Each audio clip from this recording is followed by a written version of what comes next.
네, 참 잘 오셨습니다. 환영하고 축복합니다. 사랑하는 성도 여러분, 2026년 새해를 맞아 신년주일 교회에 모여 함께 주님을 예비하니 마음이 어떠십니까? 참 좋습니다. 이 시간 믿음으로 고백하는 주의 종들 가운데 하나님의 신령한 은혜와 평강이 함께하기를 주님의 이름으로 축복합니다. 새해가 밝았습니다. 새해에는 사람들이 다 소망이 있습니다. 어떤 소망을 갖고 있을까요?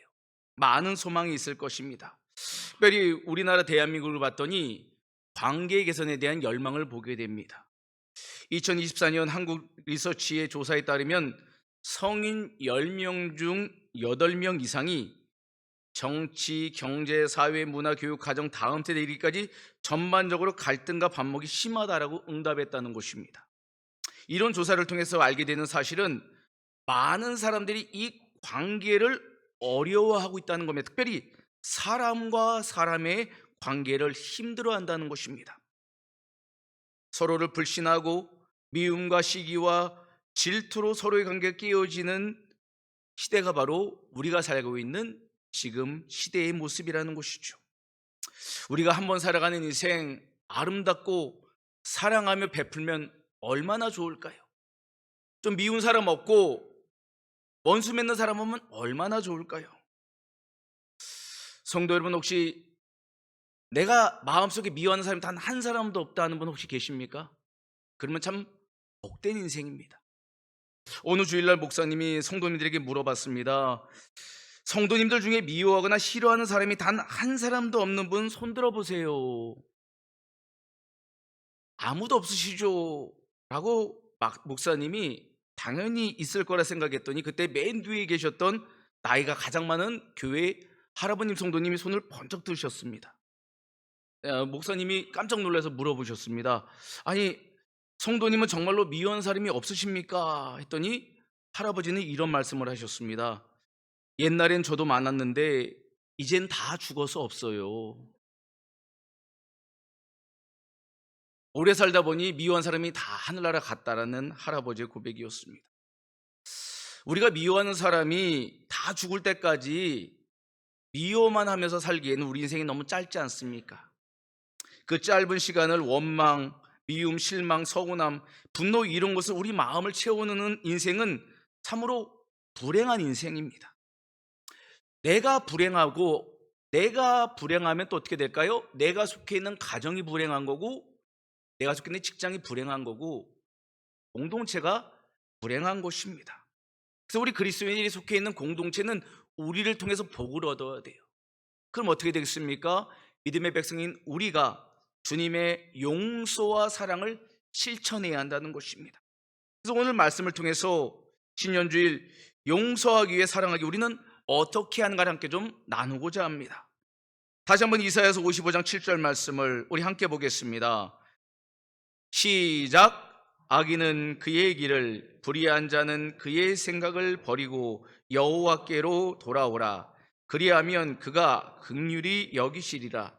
우리 하나님께로 돌아오라. 그가 너그럽게 용서하시리라. 아멘. 용서, 사랑의 시작을 위하여 우리가 처음에 필요한 성경의 가르침은 무엇인가? 십자가 앞으로 먼저 나아가라는 것입니다. 용서의 시작은 십자가로 시작된다는 것이죠. 이사야 선지자는 악인은 그의 길을, 불의한 자는 그의 생각을 버리고 여호와께로 돌아오라고 호소하고 있습니다.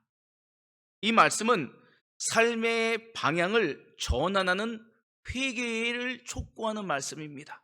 우리의 마음도 주님께, 우리의 삶의 불순종도 주님께 돌이키는 순종으로 나아가라고 호소하고 있습니다. 우리가 이 말씀을 눈여겨볼 단어가 있습니다. 바로 너그럽게라는 단어입니다. 이 너그럽게라는 단어는 단순히 관대한 정도가 아니라 풍성하게 차고 넘치도록 용서하신다는 하나님의 마음을 대변하고 있습니다. 마치 가뭄에 쩍쩍 갈라진 논바닥에 폭포수와 같은 하늘비가 내리는 거예요. 그 쩍쩍 갈린 논바닥을 채우고도 넘치는 그 물줄기가 바로 이 너그럽게라는 단어의 의미입니다. 그 내가 뭐라고 하면 하나님의 우리를 향한 용서의 은혜라는 것입니다. 그러기에 우리는 하나님의 은혜 앞에 나아가야 합니다. 우리의 가진 것, 우리가 붙들린 것 다 내려놓고 있는 모습 그대로 하나님 앞에 나가 용서를 구해야 하는 것이죠. 하나님은 이미 우리를 용서하셨다는 것입니다. 그러므로 우리가 그 용서의 믿음으로 하나님의 뜻을 받드는 것이 중요한 것이죠. 2026년은 그 무엇보다 우리 모두가 다 주님의 십자가 앞으로 나아가는 용서받은 종들이 되기를 바랍니다. 그리고 그 용서받은 마음으로 용서를 해주시길 바랍니다. 그러면은 그 시작이 바로 우리 개인도 우리 공동체도 사랑이 꼽히는 출발점이 될 것입니다. 두 번째는 에베소서 4장 31절과 32절 말씀을 우리 한 번 더 교독하겠습니다. 너희는 모든 악독과 노함과 분냄과 떠드는 것과 비방하는 것을 모든 악의와 함께 버리고 서로 친절하게 하며 불쌍히 여기며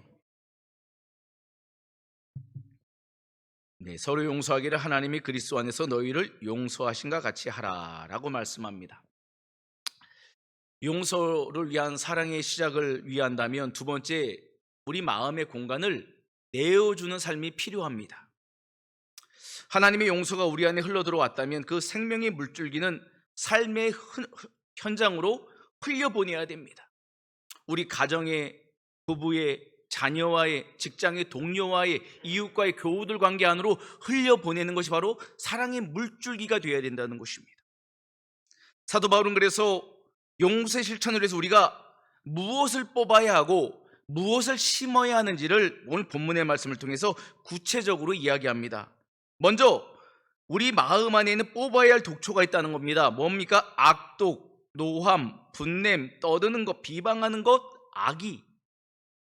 이런 것을 우리 마음의 독초로 자리 잡고 있으면은 병드는 거예요. 아픈 겁니다. 그래서 이 아픔은 관계를 깨뜨린다는 거예요. 치명적인 독소가 된다는 것입니다. 그렇다면 왜 우리 마음 안에 이런 독초가 자랄까요? 악독, 노함, 분냄, 떠드는 것, 비방하는 것, 모든 악의는 보통 상처받은 마음에서 일어나는 결과물입니다. 내가 상처를 받았기 때문에 그런 독초가 내 마음에 자랐다는 것이에요. 아무리 바르게 살고자 해도 다른 사람에게 억울한 일을 당하면 악심이 생기는 것이 우리의 본성입니다. 그래서 사도 바울은 하나님의 용서함으로 이 모든 독초들을 씻어내야 한다라고 이야기하는 거예요. 자, 그럼 우리 마음이 빈 심령이 되었습니다. 그냥 두면 됩니까? 아니라는 거예요. 심어야 될 게 있습니다. 뽑은 그 자리, 우리 마음에 무엇이 자리 잡아야 되나 봤더니 그 뒤에 보면 32절에 있는 것처럼 친절과 불쌍히 여김이라는 겁니다. 친절과 불쌍히 여기는 약초를 우리 마음에 심으라고 권면합니다. 심는다는 것은 우리의 결단만으로 안 됩니다. 실천으로 나아가야 심을 수 있습니다. 용서는 하나님의 뜻 가운데 씻어낼 수 있다면 그 빈 심령을 주님의 마음으로 용서를 실천할 때 우리 마음 안에 이런 아름다움의 약초가 심겨지게 되고 열매 맺는다는 겁니다. 불쌍히 여기다라는 것은 상대의 아픔을 나의 아픔으로 느끼고 그의 연약한 저절을 깊이 헤아리는 마음을 뜻합니다. 동병상련, 나만 아픈 게 아니라 이 성도님도 아프셨구나. 나만 아픈 것이 아니라 내 남편도 아팠구나. 내 아내도 아팠구나를 공감하는 게 불쌍히 여김이에요. 이 마음을 우리가 끊임없이 주님 앞에 구해야 됩니다. 생채기 난 우리의 마음을 주님의 보혈로 씻어낼 뿐만 아니라 다른 사람을 향한 배려와 공감으로 나아가야 합니다. 그래서 미로슬라브 볼프가 쓴 배제와 포용이라는 책에는 이런 이야기를 합니다. 진정한 용서는 나에게 상처 준 가해자를 내 삶에서 지워버리는 배제가 아니라 그를 위해 내 마음 안에 기꺼이 공간을 만들어주는 행위입니다 라고 이야기합니다. 참 좋은 말이죠. 우리는 원수 맺은 사람을요 다 잘라내려고 해요. 근데 그거는 진정한 용서가 아니라는 거예요. 오히려 배제가 아니라 그를 내 마음에 품는 공간을 만들어주는 것, 이게 진정한 용서라고 이야기합니다. 우리 자신을 향해 창을 던진 사람을 복수의 대상으로만 바라보지 말고 하나님의 치유와 긍휼이 필요한 상처 입은 존재로 바라보라는 겁니다. 아, 저 사람도 상처 입은 사람이구나. 저 사람에게도 하나님의 용서의 은혜가 필요하구나를 바라봐 주라는 것입니다. 우리 마음의 한 자리를 내어주는 의지적인 결단이 바로 이 불쌍히 여김의 출발입니다. 그리고 구체적인 실천으로 나아가야 됩니다. 어떻게 나아가야 될까요? 옥하는 목사님이 쓰신 하나님의 정원에서 행복을 이야기한다라는 책에는 용서에 관하여 이런 이야기를 하십니다. 용서란 그가 저지른 잘못이나 악한 행위를 인정하거나 모른 척 덮어주는 것이 아니며 악한 행동이 더 이상 인간관계를 가로막는 장벽이 되지 못하게 없애버리는 것입니다 라고 말합니다. 누구나 우리가 실수할 수 있고 때로는 악한 행동할 수도 있습니다. 그렇지만 하나님의 뜻은 그런 연약함, 그런 허물 때문에 공동체의 관계가 막히는 것은 원치 않으신다는 거예요. 그래서 우리가 이 관계를 맺고 있는 원수 마귀와 같은 이 장벽을 예수님의 이름으로 용서해야 한다라고 이 책에서는 이야기하고 있습니다. 용서만이 그 마음의 장벽을 허물 수 있다는 것입니다. 그렇다면 왜 용서해야 됩니까? 용서받지 못한 마음은 평안을 누릴 수가 없게 됩니다. 또한 공동체 연합을 깨뜨리는 시한폭탄과 같은 거예요. 괜찮은 것 같지만 실제적으로 우리 마음에 용서의 강물이 흐르지 않으면 언제 관계가 또 깨질지 모른다는 것입니다. 이 말은 반대로 진정한 용서는 공동체 구성원의 마음에서 두려움을 거두어낼 뿐만 아니라 공동체를 하나로 연합시키는 치유의 명약이 된다는 거예요. 간절히 바라기는 우리 마음에 상처를 준 사람에 대해 불쌍히 여기는 마음을 갖기를 바랍니다. 그렇게 용서하기 위해 상처 준 사람을 불쌍히 여기려는 마음이 나도 살고 공동체도 살린다는 것을 믿으시길 바랍니다. 그래서 우리 교회 공동체 안에는 용서의 강물이 흘러넘치기를 바랍니다. 새해에는 우리 모든 남성교회, 여전도회, 재직부서, 구역모임, 다음 세대, 전 세대에 이르기까지 용서로 말미암아 모든 장벽이 허물어지고 웃음꽃이 피어나길 주님의 이름으로 축복합니다. 32절 후반절의 말씀을 보면 용서하기를 하나님이 그리스도 안에서 너희를 용서하신 것 같이 하라고 말씀을 맺고 있습니다. 용서 사랑의 시작을 위하여 마지막 우리에게 권면하는 바로 예수님의 십자가를 본받으라고 사도 바울은 권면하고 있습니다.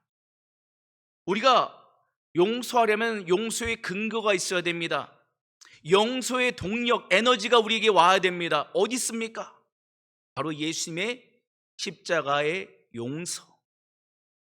우리를 위하여 자기 생명을 내어주신 예수님의 그 용서의 사랑이 우리가 그 은혜를 힘입어야 된다는 것입니다. 그래서 사도 바울은 하나님이 용서하신 같이 우리도 다른 사람을 용서해야 된다라고 권하고 있습니다. 우리가 하나님처럼 완전하게 용서할 수는 없을지 모릅니다. 하지만 용서하는 마음을 갖고 실천하기 위해서 주님을 닮아가기로 힘쓴다면 하나님이 그 일을 이루실 것입니다. 하나님의 용서의 빚진 자로서 마땅히 걸어가야 할 순종의 여정이 힘들고 어려워도 십자가의 보혈이 우리를 용서의 종들로 사용하실 것입니다. 우리가 서로를 용서할 때 그것은 단순히 과거의 잘못을 덮어주는 행위를 넘어 화해와 생명의 질서를 가져오는 천국을 맛보는 길이기 때문입니다. 우리 공동체가 정말 천국이 되길 원한다면 우리 안에 용서를 실천하면 되는 것입니다. 용서하면은 다른 사람이 먼저 용서를 권하기를 우리는 기대합니다. 하지만 상대방이 먼저 사과하기를, 먼저 변화되기를 기다리는 것은 세상의 방식입니다. 예수님은 먼저 우리가 죄인 되었을 때 우리를 향한 하나님의 사랑을 십자가에서 보여주셨어요. 원수 되었을 때 바로 용서로, 화해의 종으로, 화목제물이 되어주셨어요. 이 말은 우리도 주님처럼 원수를 향해, 원수 맺고 있는 그들을 향해 먼저 나아가야 한다는 겁니다. 먼저 손 내밀어야 한다는 것입니다. 근데 여기에 놀라운 반전이 있습니다. 용서라는 단어를 해석하면요, 자신을 풀어주다, 멀리 놓아주다, 자유케 하다는 뜻이 있어요. 용서가 무엇인가 봤더니 결론적으로는 나를 살리는 생명이라는 거예요. 나만 살립니까? 용서하는 사람을 살릴 뿐만 아니라 용서받는 사람 모두를 살리는 게 바로 진정한 용서의 은혜입니다.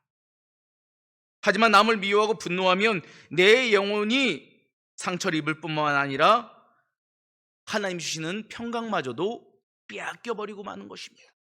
우리가 아무리 주님의 이름으로 기도해도 우리의 기도 응답이 일어나지 않는가?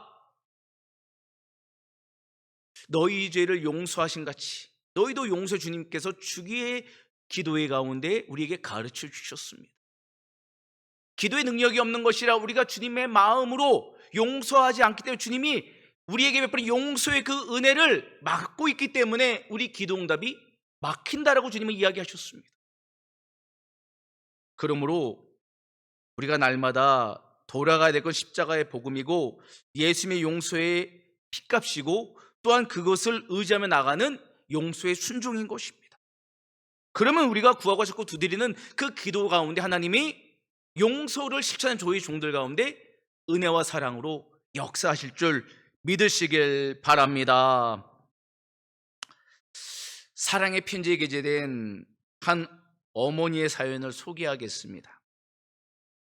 9살 난 아들과 5살 된 딸이 돌아오는 길에 실랑이가 벌어졌습니다. 간식을 사 먹자고 했더니 아들은 도넛을 먹고 싶다 했고 5살 난 여동생은 붕어빵을 먹고 싶다 했기 때문입니다. 엄마는 아들과 딸의 말을 다 들어줄 수 없어서 어떻게 하면 좋을까 고민을 하고 있었습니다. 근데 이때 오빠가 먼저 여동생에게 우리 가위바위보로 정하면 어때? 라고 물었더니 어린 여동생은 아무 생각 없이 그래 좋아하면서 신이 났다고 합니다. 그래서 가위바위보를 이렇게 하는데 엄마가 볼 때는 이 여동생이 질 게 뻔히 보였다는 거예요. 그럼 얘가 또 여기 길바닥에서 울고 떼쓰면은 큰일인데 걱정을 하는데 다행히도 여동생이 이 가위바위보에서 이겼다는 겁니다. 얼마나 엄마 마음이 평안으로 왔는지. 그래서 붕어빵을 먹고 신나게 집으로 돌아오는데 엄마가 아쉬워하는 아들을 위로해주고자 이렇게 말을 합니다. 다음에는 오빠가 좋아하는 도넛 사 먹자라고 엄마가 말했습니다. 이때 아들이 살짝 엄마 귀에 대고 이렇게 말합니다. 엄마, 동생은 맨날 가위밖에 낼 줄 모르거든요. 오늘도 가위 낼 줄 알고 내가 일부러 져준 거예요. 잘했죠? 엄마, 동생은 맨날 가위밖에 낼 줄 모르거든요. 오늘도 가위 낼 줄 알고 내가 일부러 져준 거예요. 잘했죠? 이 아들의 이야기가 엄마의 가슴을 울렸어요. 뭉클해졌어요. 아이들은 이렇게 순수하고 마음을 갖고 있는데 부모의 욕심 때문에, 또는 기대 때문에 아이들의 마음을 상하게 하지 않았나라는 반성하게 된다는 하나의 독자의 글이었습니다. 우리 성도님들의 자손은 사랑관계를 어떻게 맺어야 될지를 이미 알고 있다는 거예요. 우리는 입술로서 그들에게 교훈하고 가르치지만 그 아이들은 이미 삶으로 사람의 어떻게 사랑하는지를 실천하고 있다는 것이죠. 믿음의 부모 세대 우리는 다시 하나님께서 원하시는 사랑과 사랑과의 관계, 하나님과의 관계를 온전히 정립해야 됩니다. 어떻게 사랑하는 공동체를 세워갈 수 있을까요? 서로의 허물 덮어주고 용서하는 사랑의 종들이 되기를 바랍니다. 예수님은 우리들이 주님 닮은 서로를 이해하고 위로하며 용납하고 용서해주는 사랑의 공동체를 기대하고 계십니다. 그래서 우리 찬양 중에도 이런 찬양이 있지 않습니까? 아름다운 마음들이 모여서 주의 은혜 나누며 예수님을 따라 사랑해야지. 우리 서로 사랑해. 하나님이 가르쳐준 한 가지, 내 이웃을 내 몸과 같이. 미움 다툼 시기 질투 버리고 우리 서로 사랑해. 우리 찬양 좀 한번 같이 불러볼까요?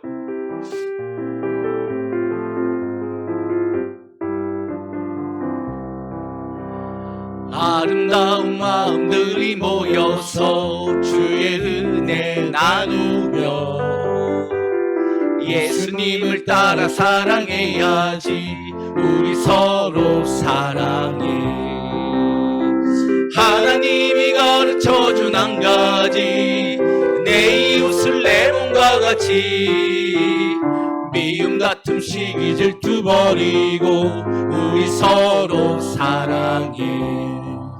제가 이렇게 강대상에서 보니까 참 경직돼 계세요. 얼마나 힘이 들면 경직돼 있을까? 안 되겠어요. 제가 웬만하면 천주에서 좀 이렇게 근엄한 넘어가려고 그랬는데, 우리가 좀 주님 앞에 영광을 올려드릴 때 우리 율동하면서 나아가겠습니다. 율동 준비하면 할렐루야로 화답합니다. 율동 준비! 할렐루야! 아름다운 마음들이 모여서 주의 은혜 나누며 예수님을 따라 사랑해야지. 옆 사람 손 잡으시죠. 사랑. 하나님이 가르쳐준 한 가지, 내 이웃을 내 몸과 같이. 미움 다툼 시기 질투 버리고 우리 서로 사랑해. 우리 하나님께 영광의 박수 올려드리고 할렐루야. 조금 경직이 풀려지신 것 같아요. 우리 찬양은 교회학교 아이들이 부르는 찬양입니다. 우리 교회학교 아이들은 일찍이 어려서부터 예수님의 그 용서를 배우고 몸으로 익숙해져서 실천한다는 거예요. 우리도 예수님을 믿는 주의 종들 아닙니까? 이제 남아있는 우리에게 과제가 무엇이겠습니까? 용서를 통해 주의 사랑을 전하는 것입니다. 이 시간 아직도 우리 성도들의 마음 가운데 내려놓을 수 없는 빗장이 있으십니까? 미움과 분노라는 혹시 감옥에 갇혀있는 분은 안 계십니까? 무거운 짐을 지고 다시 예배를 마치고 돌아가려는 분은 안 계십니까? 새해가 시작됐습니다. 우리 이제 새해에는 모든 우리 안에 원망과 분노, 미움을, 무거운 짐을 다 내려놓고 주님의 사랑으로 새롭게 시작하기를 바랍니다. 세상은 상대를 때려 눕혀야 승리하지만, 그러나 그리스도인의 싸움은 상대를 용서해야 승리하는 것입니다. 이걸 반드시 기억하십시오. 그리스도인의 승리는 상대를 용서해야 승리하는 것입니다. 그래서 용서야말로 진정한 최고의 복수입니다. 오늘 이 시간 우리들의 모든 아픔과 상처, 원망과 분노를 십자가 앞으로 가지고 나가십시오. 그리고 고백하십시오. 주님, 저는 용서할 수 없습니다. 주님의 십자가의 은혜로 용서할 수 있도록 도와주십시오. 기도하기를 바랍니다. 또한 기도를 마치고 예배를 나간다면 이제 용서의 실천을 실행하십시오. 손을 먼저 내미십시오. 얼어붙었던 관계가 봄눈 녹듯이 녹기 시작할 것입니다. 우리가 서로 불쌍히 여기고 서로를 품어줄 때 우리 교회는 비로소 세상에 어떤 아픔과 상처도 치유할 수 있는 화해의 공동체로 우뚝 서게 될 것입니다. 우리 모두 예수님의 용서와 사랑을 삶으로 살아내 무너진 삶을 회복하고 가정을 세우고 깨어진 교회를 회복시키는 평화의 증인으로 살아가기를 주님의 이름으로 축원합니다.